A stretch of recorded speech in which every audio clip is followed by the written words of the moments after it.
Hello everyone, Michael here from Apple Realty. On today's video, I want to share with you my opinion. Should you buy or should you rent a property? I want to show you some example that I see on realtor.ca to better understand my explanation. So here we are. So according to realtor.ca, looking at this property right now, there's 2-bedroom plus a den, 2-bedroom plus a den, and all of them are going for 2,700, 2,500, and that's obviously plus utilities. So we're looking at to pay 2,000 to 2,300 plus utilities. So I did some calculation, and I'm going to show you if you buy a property, and I'm going to show you a particular one that possibly fits the budget. Again, this example are basically on Mississauga market area. So I'll show you this property, and then we're going to go from there. So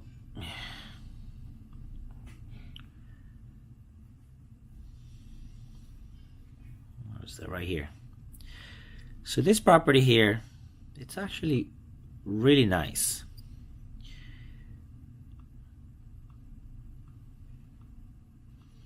It's not bad at all, but I want to use this example because I want to show you how much will this cost if you were to buy it, and how much is the monthly payment. So according to this one, this has 2-bedroom, 1 washroom,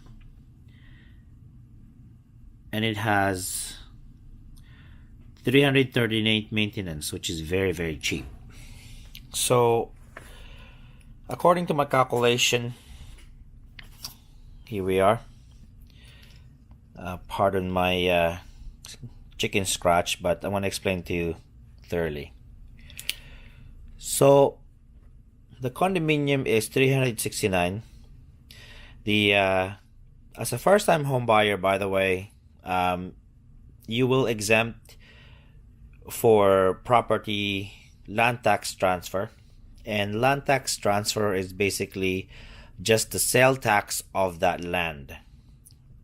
But if you are a first-time home buyer, you are eligible for the land tax transfer exemption, and you would able to do a 5% down. So the 5% down of 369,000 is 18,450. Now this calculation is, I base it on 3% because the interest might be a little higher next year, but it could be lower. But again, just the purpose of this example, I just want to jot down 3% just for you to have a better understanding. Again, calculation could be higher if the interest is higher, could be lower if the interest is lower. And then your lower tax is basically 1,500. They're the one who's gonna take care of all your paperworks and yada yada yada yada. So 18,450 plus 1,500 is 19,950. Now, like I said, as a first-time home buyer, this will be your closing cost. And also, if you got pre-approved for 5% and the bank, and you are qualified for that.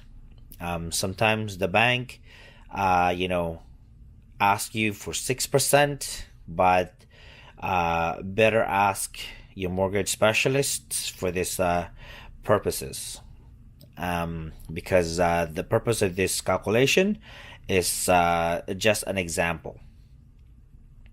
So the old total is 19,950, right? Now, your monthly payment will be, again, if all the number is correct, your monthly payment would be 1,725. This is for the mortgage on a 3%, 25 years amortization. And then property tax of that one, it's 109. Maintenance, as it says, 339. And then utilities, which will be roughly $100 a month. So you're looking at $22.73 on a monthly basis. This is the most important payments every month. So that's basically your roughly mortgage payment, including maintenance and property tax and utilities. Now, if you think about it, if you go down this route, and let's say you stayed at this place in 5 years from now, your balance will be $311,617. Now think about your down payment and think about how much you purchased this property.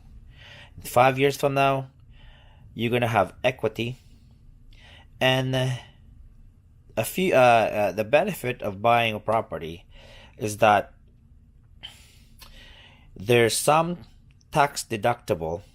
Again, I'm not a CPA, but I would highly recommend to talk to your accountants about those proper tax deductible. But there's a few that I know that you can deduct when you own a property. Number two, you will be generating equity, as you can see it here. 5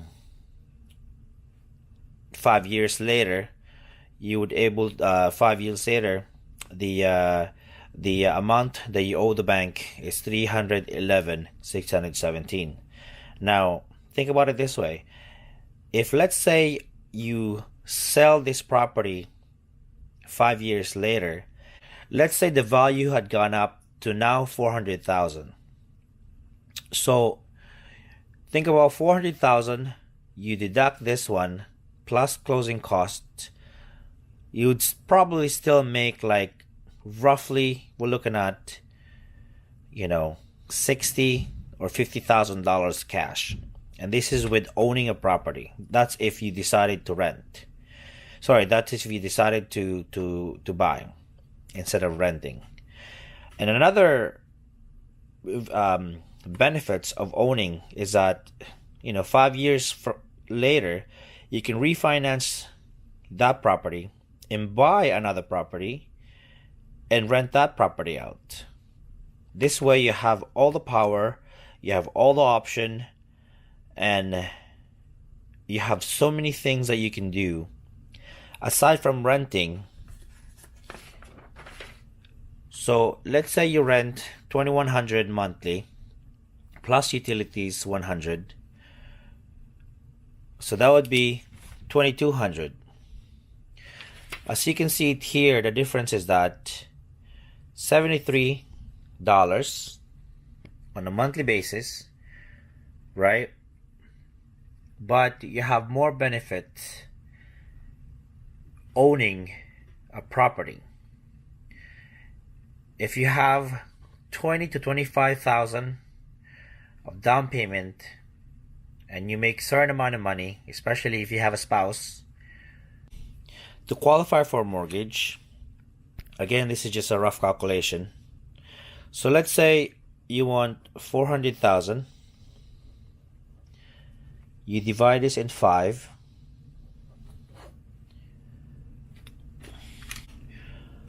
All you need is $80,000 income yearly. And this is without any debt. So if you and your spouse make, let's say, 40 grand, which a lot of people now these days makes 40 grand, it would be 80. And then you would be able to qualify for 400,000. Again, I'm not a mortgage broker. This is just an idea. This is just an example. If you want to know more about this, I'd highly recommend to speak with your mortgage specialist, or if you don't have anyone, I have a few people that I can refer you to. I also have accountants, so you can ask those questions. There you go, guys. I hope that video would able to help you out to make the decision for 2019 whether you want to buy or you want to rent. If you have any questions, you can always contact me at 416-908-3825, or you can email me at property@mmrealtor.me. For now, have a safe holiday, Merry Christmas, Happy New Year, and take care.